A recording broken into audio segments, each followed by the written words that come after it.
वकील साहब, एसएलपी क्या है और क्यों ज़्यादा से ज़्यादा केस यहाँ पर सुप्रीम कोर्ट में डिसमिस हो जाते हैं? एसएलपी का मतलब होता है स्पेशल लीव पिटिशन।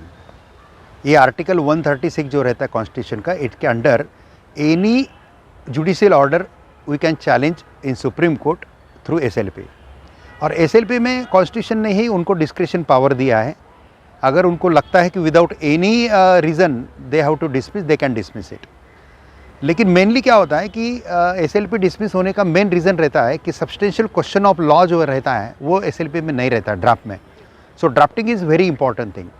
और मैटर कहाँ से आ रहा है? अगर हाई कोर्ट से मैटर आ रहा है और हाई कोर्ट के पहले अगर सिंगल बेंच डबल बेंच हो गया है तो फिर सुप्रीम कोर्ट में एडमिट होने के चांसेस थोड़े कम होते हैं। लेकिन अगर substantial question of law frame किया जाता है, प्रॉपर ग्राउंड दिए जाते हैं, प्रॉपर केस लॉज अगर प्रेजेंटेबल हैं और प्रिसाइज में अगर एसएलपी आपकी ड्राफ्ट होती है तो एसएलपी एडमिट होने के चांसेस बहुत अच्छे बढ़ जाते हैं। स्पेसिफिकली प्रॉपर्टी मैटर या सिविल मैटर में क्या होता है कि ट्रायल कोर्ट से मैटर आता है डिस्ट्रिक्ट कोर्ट में, डिस्ट्रिक्ट कोर्ट से फिर हाई कोर्ट में, डिस्ट्रिक्ट कोर्ट में फर्स्ट अपील होता है, हाई कोर्ट में सेकंड अपील होता है और 2 अपील तक ही हमारे देश में अलाउड है। उसके बाद हाई कोर्ट में जाना है तो भी सब्सटेंशियल क्वेश्चन ऑफ लॉ चाहिए और हाई कोर्ट से सुप्रीम कोर्ट में आना है तो सब्सटेंशियल क्वेश्चन ऑफ लॉ चाहिए। इसलिए सब्सटेंशियल क्वेश्चन ऑफ लॉज ये बहुत इंपॉर्टेंट है। और जो चीज़ें हाई कोर्ट ने नहीं देखी है या ट्रिब्यूनल ने नहीं देखी है, ये चीज़ें बताना सुप्रीम कोर्ट के जजेस को बहुत इंपॉर्टेंट है और ये बता के करते हैं तो कोई इशू नहीं है। और सुप्रीम कोर्ट में सबसे इम्पॉर्टेंट है ड्राफ्टिंग और ड्राफ्टिंग के बाद एडमिशन हियरिंग। ड्राफ्टिंग अगर अच्छा है, प्रॉपर सिनॉप्सिस हैं, सिनॉप्सिस में हाईलाइट किए हैं कि जो पॉइंट एरर किए हैं, फिर बाद में लिस्ट ऑफ डेट प्रॉपर हैं, केस लॉज वगैरह प्रॉपर डाले हैं, फिर मेन ड्राफ्ट जो है उसमें सब्सटेंशियल क्वेश्चन ऑफ लॉज अच्छे हैं, मेन ड्राफ्ट में आपके ग्राउंड्स प्रॉपर हैं, प्रेयर अच्छा है, इंटरियम रिलीफ के ग्राउंड्स अच्छे हैं, इंटरियम रिलीफ का प्रेयर अच्छा है, ये सब कुछ अगर अच्छा है ना तो फिर फटाक से एसएलपी एडमिट होने के चांसेस होते हैं।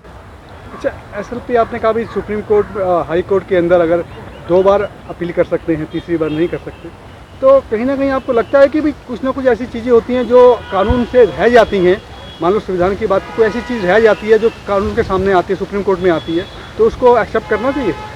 यस, अगर नीचे कोई भी एरर है तो वो एरर अगर हम हाईलाइट करते हैं तो वो एरर के ऊपर फिर मैटर नोटिस इशू हो जाता है, एडमिट हो जाता है और वो एरर के ऊपर फिर हमारे दलीलें चलती है और फिर एक अच्छा रिपोर्टेड जजमेंट उसमें निकलता है। और रिपोर्टेड जजमेंट के अनुसार फिर आर्टिकल 141 जो है उसके अनुसार वो रिपोर्टेड जजमेंट पूरे भारत में क्या होता है इम्प्लीमेंट होता है और पूरा वो एक प्रेसिडेंट हो जाता है और वो प्रेसिडेंट के कारण फिर आगे चल के वो एक मार्गदर्शक जजमेंट हो जाता है और फिर वो ऐसे जो भी एरर होते हैं वो error Aahista Aahista Aahista Aahista judiciary supreme court के जजमेंट के कारण क्या होता है वो एलिमिनेट हो जाता है।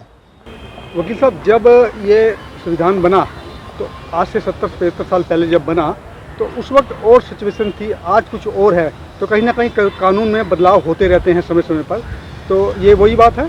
यस, अपडेशन होते रहते हैं। पहले क्या होता था कि हाई कोर्ट का सर्टिफिकेशन लगता था आर्टिकल 132, 133 के अनुसार और आर्टिकल 134 के अनुसार हाई कोर्ट का सर्टिफिकेशन अगर है आने के लिए तो फिर मैटर एडमिट होता है। लेकिन अभी आर्टिकल 136 के अंडर बहुत मैटर आते हैं क्योंकि हाई कोर्ट जब अपील का लेटर नहीं देता है तो भी आप सुप्रीम कोर्ट में आर्टिकल 136 के अनुसार आ सकते हैं, एसएलपी के अनुसार आ सकते हैं।